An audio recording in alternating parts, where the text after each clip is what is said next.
Nuevo a una nueva entrega de esta saga en la que, como ya saben, venimos analizando obras que nos parecen indispensables o que nos parece su lectura indispensables para el hombre moderno, lecturas que pueden ser contemporáneas, de publicación contemporánea, o lecturas que pueden ser muy antiguas. Ya saben que hemos abordado incluso fragmentos de la epopeya de Gilgamesh, que es en sí misma el texto escrito más antiguo de la historia de la humanidad, y hemos también abordado poemas de la literatura española más reciente, ¿no? Reciente a nivel histórico, quiero decir, escritos poco antes de la Guerra Civil. También hemos abordado otros muchos textos de todos los carices y tipos, y el que hoy traemos es el que hasta ahora es el más reciente, es el que se ha escrito hace menos años.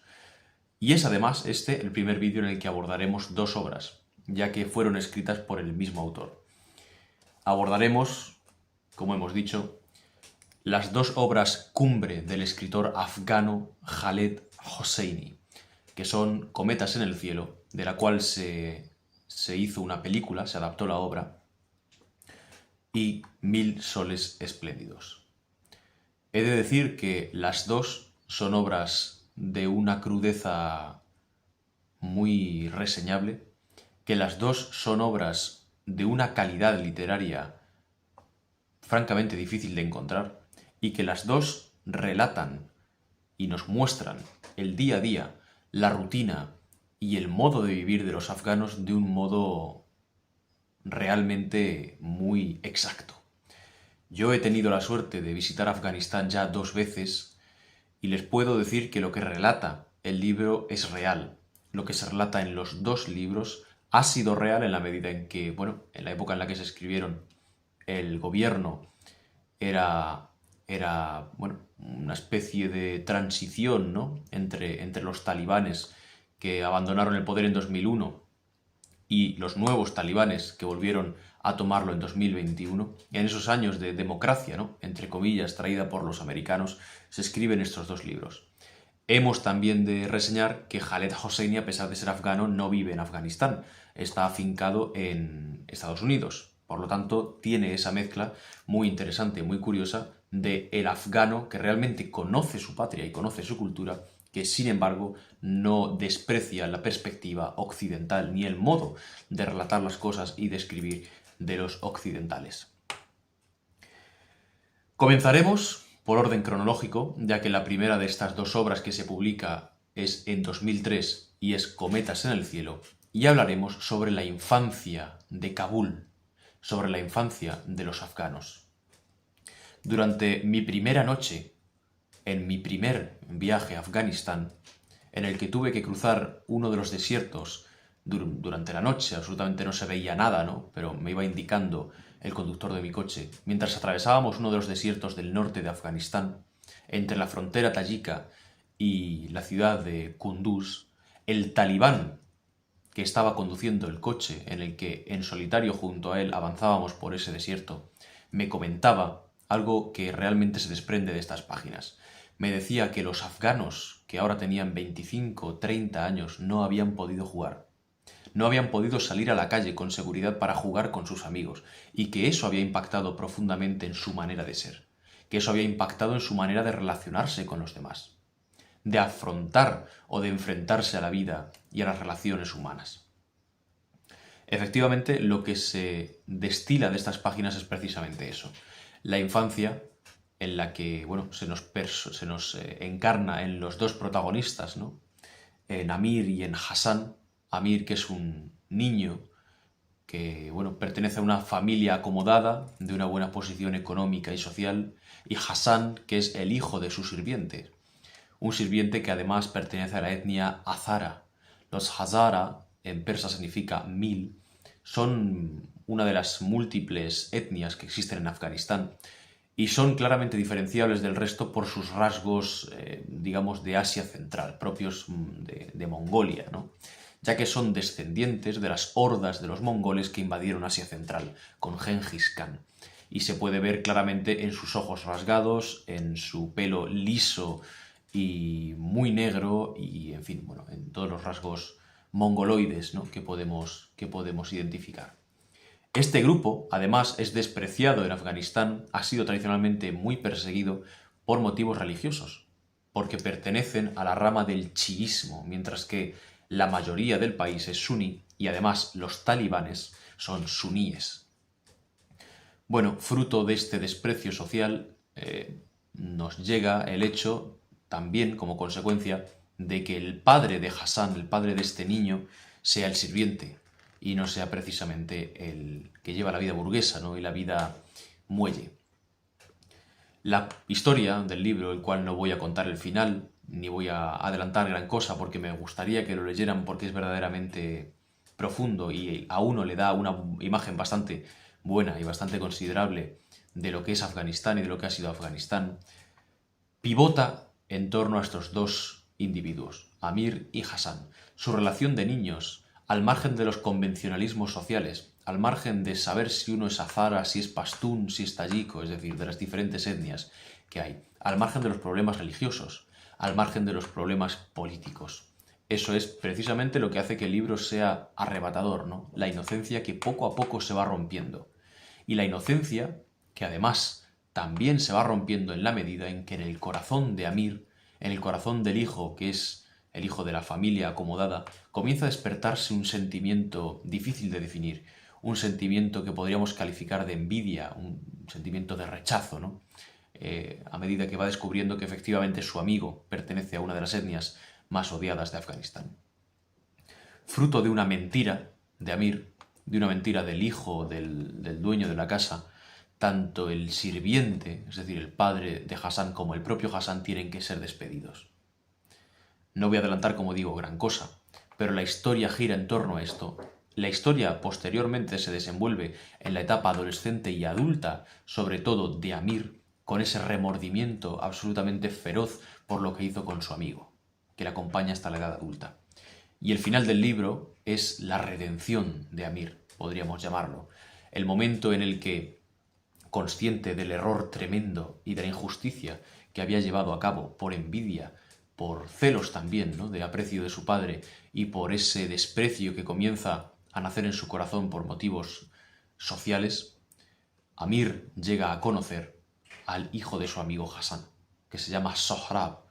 En este momento Afganistán vuelve a estar, vuelve no porque es la primera vez, ¿no? En este momento Afganistán está gobernado por los talibanes, en ese periodo en el que gobiernan el país desde 1996 hasta el 2001, y podemos ver en las líneas que nos cuentan, en las líneas que se nos relatan en este libro, la durísima realidad de los afganos durante esos años, la durísima también realidad de los niños.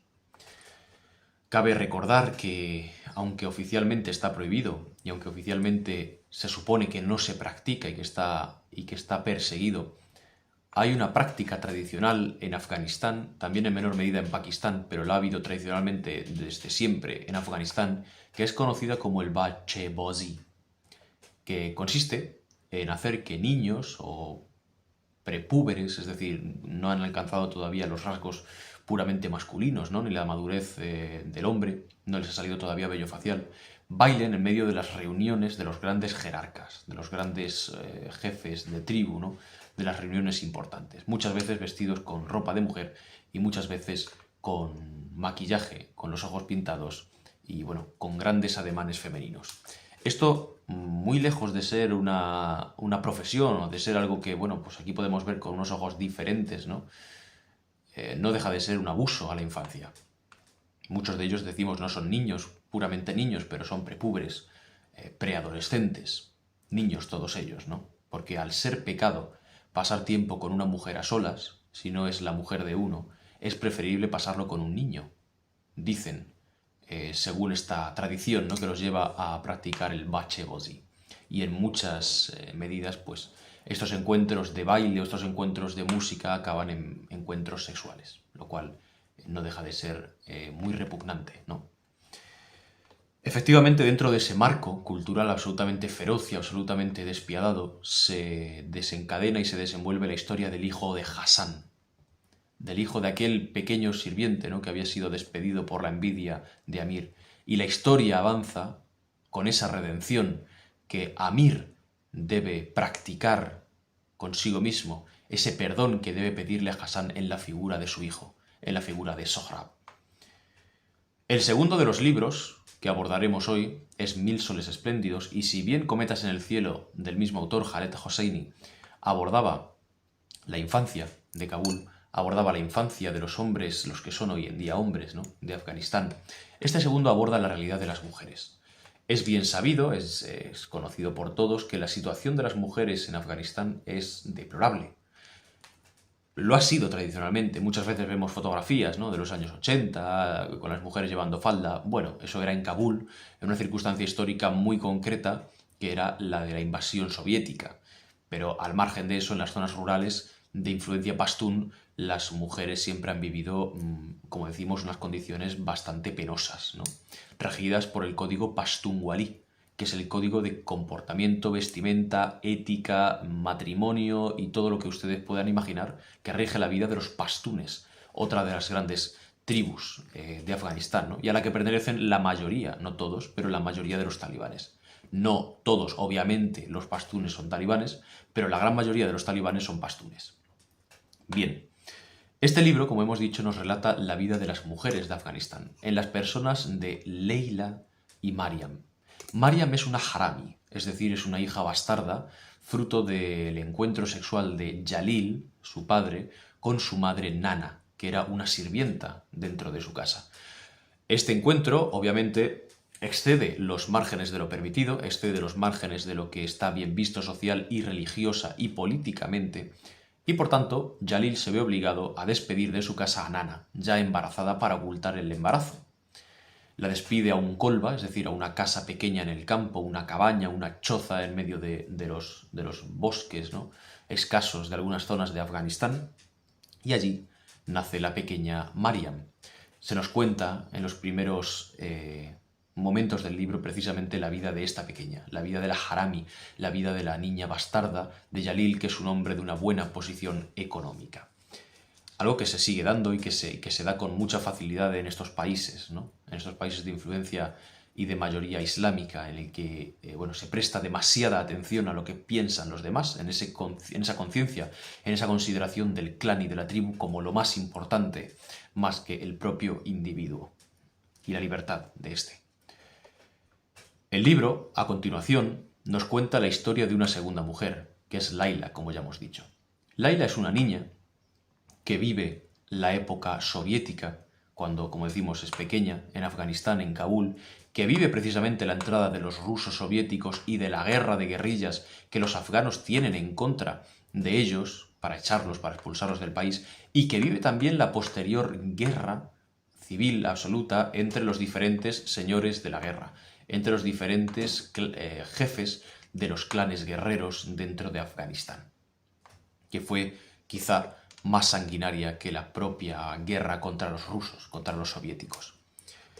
Es una niña que, por diversas circunstancias que no aclararemos en este vídeo para no destripar el libro, se ve obligada a casarse con Rashid, que es un zapatero mucho mayor que ella, un hombre maduro ya, que la trata al principio con especial afecto, ¿no?, para ganarse su confianza, para poder dejarla embarazada lo antes posible, y que cuando queda embarazada de la primera niña, pues efectivamente comienza a recibir solamente el desprecio de este Rashid. Lo que cambia completamente el argumento del libro y lo que hace que ambas historias, la de Mariam y Leila, se encuentren, es que Leila es la segunda esposa de Rashid, ya que la primera es Mariam. Mariam no había conseguido tener ningún hijo con Rashid y esto hace que él busque una segunda esposa. No que se divorcie y tenga una segunda esposa. Recuerden ustedes que en el Islam está permitido tener hasta 4 mujeres al mismo tiempo, mientras se las pueda mantener y se las pueda tener en condiciones dignas, ¿no?, y atender por igual. Efectivamente, de este modo las historias se unen y se juntan. Y prácticamente la conclusión de este libro es el epílogo triste de la etapa de los talibanes en su primer gobierno. Una etapa en la que, no olvidemos, en los descansos de los partidos de fútbol, en el estadio Ghazi, en Kabul, se ejecutaba a los presos. En los descansos de los partidos de fútbol se lapidaba a una adúltera. En los descansos de los partidos de fútbol se fusilaba a prisioneros. No olvidemos que eso pasó. Y eso pasó hace muy poco tiempo. Eso pasó entre 1996 y 2001. Dentro de este marco convulso y absolutamente salvaje, en el que no voy a dar más detalles, bueno, la historia concluye. Y concluye posteriormente cuando los talibanes son expulsados del país. Lo que no podía saber el protagonista, la protagonista, y lo que no podía saber el autor, porque nadie es capaz de prever el futuro, es que apenas unos años después, exactamente 20 años después, aquel terror islamista radical volvería a las mismas tierras. Y en 2021, el 15 de agosto, los talibanes volverían a tomar el poder de Afganistán.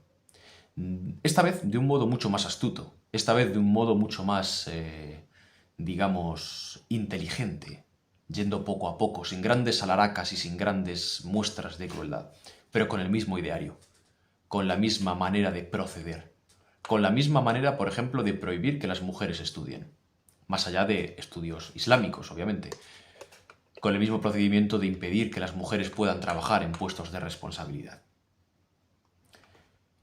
Quería yo precisamente traer estos dos libros porque me parece de justicia hacerlo, al igual que hicimos con el libro La lapidación de Soraya M., en otra de las entregas de esta saga, porque, como decimos, mundos existen muchos, pero todos están en este. Y Afganistán en sí mismo es otro mundo, completamente diferente. Créanme ustedes, yo que he estado 2 veces allí, les digo que es absolutamente diferente en todo a lo que nosotros conocemos por sociedad. Las reglas, las normas de comportamiento, las normas de vestimenta, las normas sociales son absolutamente diferentes. Y en muchos casos esta diferencia se traduce en una opresión a las minorías. Obviamente, de una manera oficial no hay ningún cristiano, por ejemplo. Eso hacía que cuando yo iba por las calles de Afganistán, de Kabul o de cualquier otra ciudad con la cruz, con mi cruz que yo siempre llevo visible, la gente se girara. Y la gente quedara absolutamente sorprendida porque no habían visto algo parecido nunca. Las minorías como pueden ser, hemos dicho, los chiíes, ¿no? Los hazaras, el desprecio social que reciben en muchas ocasiones. Y no es en este caso una minoría, sino un componente social como puedan ser las mujeres. Las mujeres que en Afganistán sufren un trato que realmente para nosotros sería de pesadilla. Y tras hablar con numerosas mujeres en Afganistán, y tras jugarme el tipo, porque está prohibido, está absolutamente prohibido hablar con una mujer si no es tu esposa o no es tu familiar, esta idea que tenemos de la vida dura y de la vida terrible de las mujeres en Afganistán me fue confirmada una vez más. No dejen de leer estos 2 libros, les recomiendo que empiecen su lectura lo antes posible porque comprenderán lo que sucede en Afganistán y comenzarán, curioso, ¿no? Comenzarán a amar profundamente a Afganistán, porque quizá este fue uno de los grandes motivos, la lectura de estos libros, para que yo comenzara a amar a ese país. Es difícil, ¿no? Imaginar que uno puede amar a Afganistán. Es difícil pensar, como sentí yo, por ejemplo, que al llegar a Kabul uno se sienta en su hogar y uno sienta el consuelo y el placer del alma de que vuelve al lugar conocido y al lugar en el que puede descansar. Eso sentí yo al llegar a Kabul. Y quizá fruto de todo esto, o causa de todo esto, fue que yo leyera esos libros hacía unos años atrás de estos viajes. Lean ustedes estos libros y, como siempre decimos, cuando completen su lectura de 1000 soles espléndidos y de Cometas en el cielo, ambos de Khaled Hosseini, regresen a este vídeo y déjennos sus impresiones. Muchas gracias.